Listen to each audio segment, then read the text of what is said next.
This is the story of a player who landed in the one system in the NBA built specifically for how he plays. Since joining the Oklahoma City Thunder in February 2026, Jared McCAIN has been shooting 44% from three, producing 12 points a game, and quietly becoming one of the most important pieces on the best team in the league. Here's exactly why it's working, and why it was always going to work. Philadelphia drafted him 16th overall in 2024, and his rookie season flashed genuine star potential before a torn meniscus ended it after just 23 games.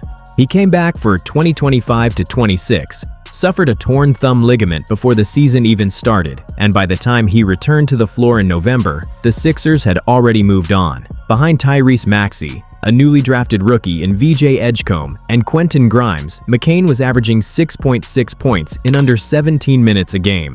None of that reflected his actual ability. What it reflected was a system that had nothing for him. Philadelphia runs through Embiid in the post and Maxey on the ball, and McCAIN is a movement shooter who comes alive running off screens and operating inside a connected, flowing offense. The Sixers' offense offered almost none of that. Sam Presti saw a player the market was drastically undervaluing, and on February 4, 2026, he made his move. OKC sent a projected 24th pick and 3 second-rounders to Philadelphia, and Daryl Morey walked to the podium and said, "I'm quite confident that we were selling high." 2 weeks later, that line looked very different. The moment McCAIN arrived in Oklahoma City, the coaching staff handed him actions he'd barely touched in Philadelphia, and the results showed up almost immediately. In Philly, he ran 4.4 pick and rolls per game and logged just 8 dribble handoffs across more than triple the number of games he's since played with the Thunder. With OKC, those numbers look completely different. 6.8 pick and rolls per game and 21 dribble handoffs already, with screens coming from Chet Holmgren, Isaiah Hartenstein, and Jalen Williams on a nightly basis. Those are exactly the situations where McCAIN does his best work, and Philadelphia almost never put him in them. Alex Caruso described it better than any stat could. His words were, "I don't think Philly played like that. They're a lot more traditional because of Joel, and obviously Tyrese is on the ball a lot. But for us, it's like freedom of movement. The open guy's the right guy. For him, I think that benefits his game." Caruso even compared him to Isaiah Joe, calling McCAIN kind of like a mini I-Joe, noting how the Thunder run similar actions for both players to shoot and move off the ball. McCAIN himself pointed to the same thing, saying he'd watched Maxey benefit from Embiid's screens in Philadelphia for 2 seasons, while rarely experiencing that himself. In OKC, those screens come from multiple bigs on every possession, and the offense is structured to find the open man rather than feed a single star.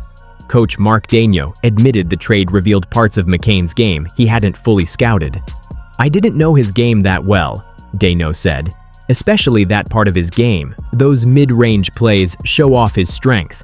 He gets going downhill and he's able to absorb contact and rise up and shoot a balanced rhythm shot, which is harder to do than it looks." What Daigneault saw in practice translated directly to games because the mid-range numbers since the trade have been remarkable. Since joining the Thunder, McCAIN has posted shooting numbers that explain exactly why OKC was so aggressive in pursuing him. From 10 to 16 feet, he's converting at 72%. His mid-range percentage overall sits at 55%. On non-corner threes, he's shooting 45%. And from beyond the arc on 5 attempts per game, the number is 43.8%. His overall field goal percentage with OKC is 47.5%, and his scoring average since the trade is 11.9 points per game. All of that coming in a rotation where he's sharing the floor with Shai Gilgeous-Alexander, Jalen Williams, and a loaded supporting cast.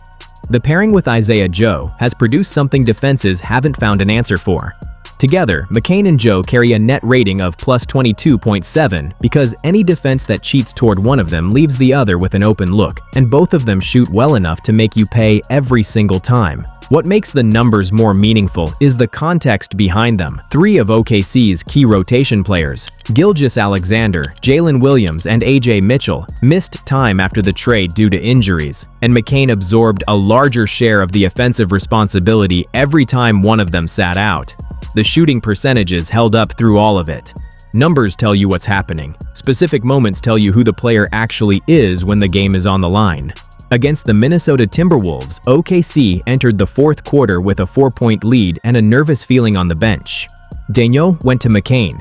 The first 3 pushed the lead to 9, the second one extended it to 11, and the Timberwolves never got close again.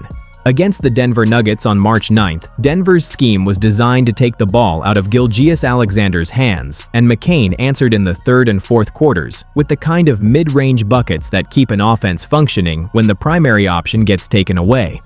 His season high with OKC arrived in a 121-92 win over the Brooklyn Nets, 9 of 16 from the field, 5 of 9 from 3, 26 points in 28 minutes, and the Thunder won by 29. That game came while he was still learning the system. And then there was March 23rd, his return to Philadelphia as a member of the Oklahoma City Thunder.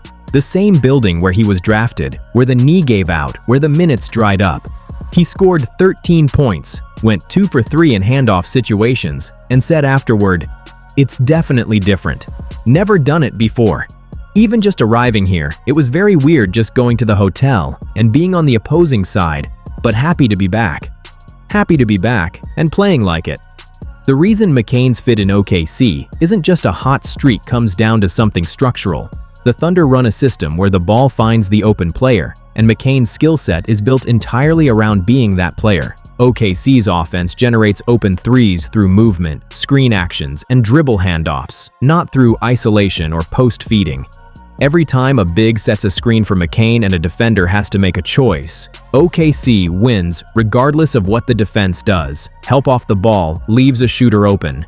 Going under the screen gives McCAIN a clean pull-up. Going over burns the defender's energy chasing.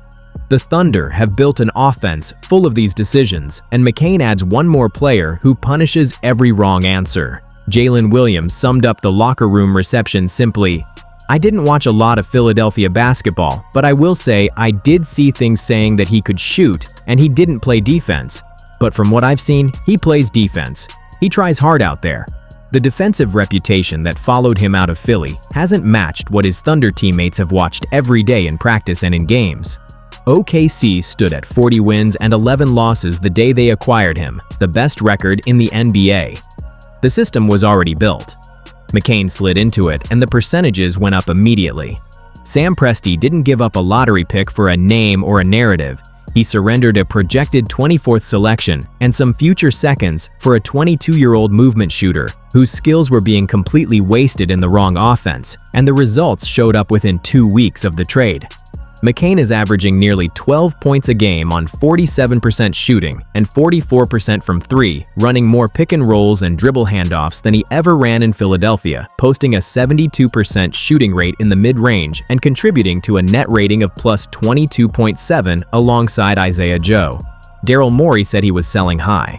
The shooting percentages said otherwise. OKC's record sits at 58 wins and 16 losses, the best in the entire league, and McCAIN is part of the reason why. A full off-season with a healthy body and a coaching staff that knows exactly what to do with him hasn't even started yet, and the fit keeps getting better every week. The system was always going to unlock him. It just needed the right front office to recognize it first.